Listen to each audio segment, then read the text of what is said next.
Assalamualaikum dan salam sukan untuk semua. Anda bersama saya Nur Zamri dalam Stadium RTM. Kita mulakan dengan perkembangan ini. Kedudukan Datuk Hans Isaac sebagai pengerusi Perbadanan Stadium Malaysia PSM dijangka kekal sehingga tamat kontrak pada Jun biarpun dihujani pelbagai kritikan dan desakan untuk melepaskan jawatan itu. Menteri Belia dan Sukan Hannah Yeoh berkata, setiap keputusan berkaitan isu padang Stadium Nasional Bukit Jalil SNBJ adalah keputusan bersama ahli lembaga pengarah PSM. Hans Isaac telah dilantik untuk tempoh 2 tahun. Okey. Dan saya percaya dalam PSM sekarang segala keputusan semua dibuat bersama board. Okey. Peminat bola sepak tempatan mengkritik kepimpinan Hans sebagai pengerusi PSM selain meminta beliau meletak jawatan. Ia susulan mutu padang SNBJ dilihat kurang memuaskan pada aksi kelayakan Piala Dunia 2026 Piala Asia 2027 antara Harimau Malaya dan Oman pada Selasa lalu. Malaysia tewas aksi tersebut dengan jaringan 0-2. Malaysia perlu memiliki atlet berkaliber yang mampu meraih pingat sebelum menganjurkan tamasya utama antarabangsa. Justru keputusan menolak tawaran menjadi tuan rumah Sukan Commonwealth 2026 dilihat sebagai satu langkah tepat. Menurut Hannah Yeoh, ini juga bagi memberi peluang kepada usaha melahirkan atlet yang mampu menyumbang pingat dalam setiap jenis sukan. Okey, pembangunan bakat dua level saya rasa yang paling penting. Satunya adalah di peringkat sekolah.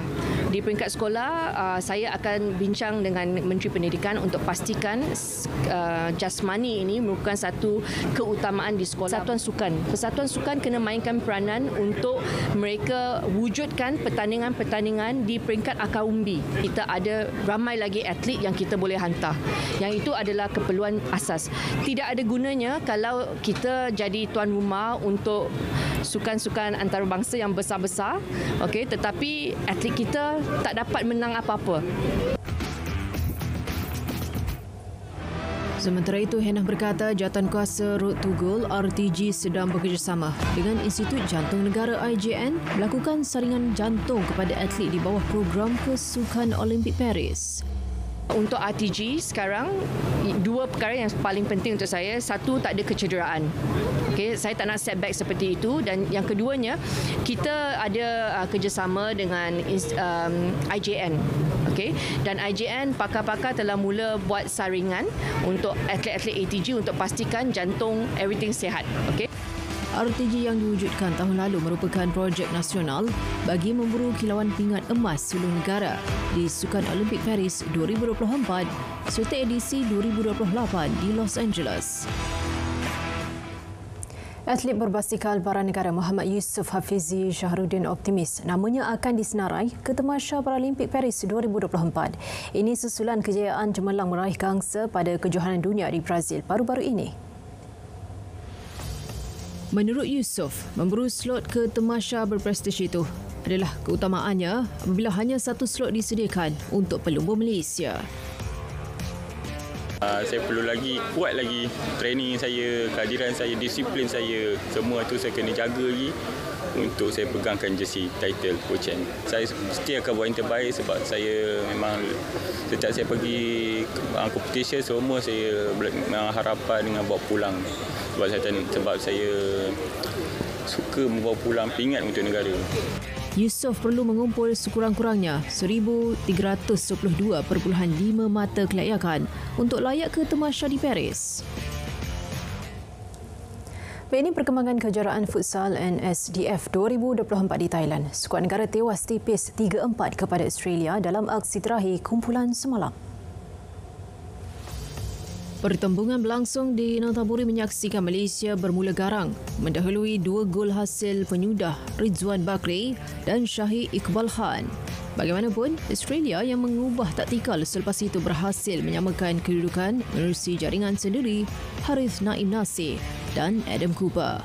Aksi long lai ditampilkan Malaysia kemudian dihukum Australia yang menambah 2 lagi gol untuk selesa mendahului 4-2. Enggan mengaku kalah, skuad negara kendalian Rakul Sainat Ngam cuba meningkatkan tekanan dan berhasil meledak gol ketiga menerusi Awaluddin Matnawi. Namun tiada tambahan jaringan selepas itu menyaksikan Malaysia terpaksa akur tumpas 3-4.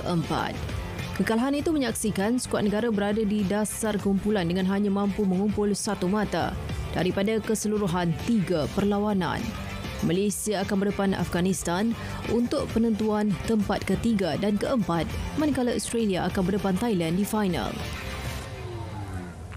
Baik, kita beralih ke saingan bola sepak tempatan. Kedah Darul Aman KDA FC mendapatkan khidmat penyerang import kelahiran Serbia, Milos Kordic, bagi memperkuat pasukan hadapi musim baharu Liga Malaysia.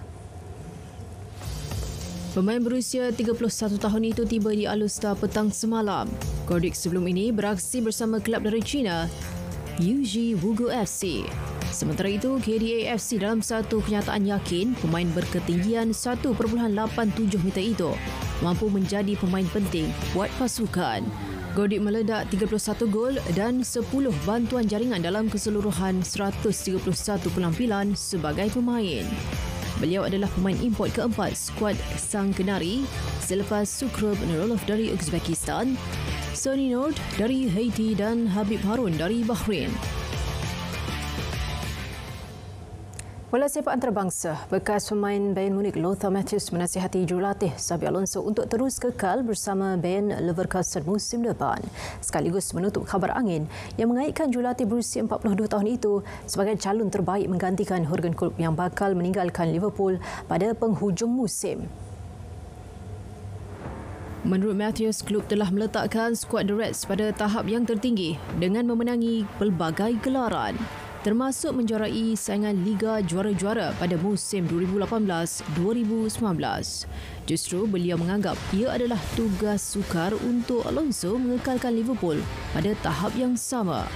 Alonso amat menyelah bersama Leverkusen musim ini apabila berjaya membimbing pasukan itu berada di tangga teratas Bundesliga. 10 mata di depan juara bertahan Bayern Munich. Selain skuad The Reds, Alonso turut dikaitkan dengan Real Madrid dan Bayern Munich.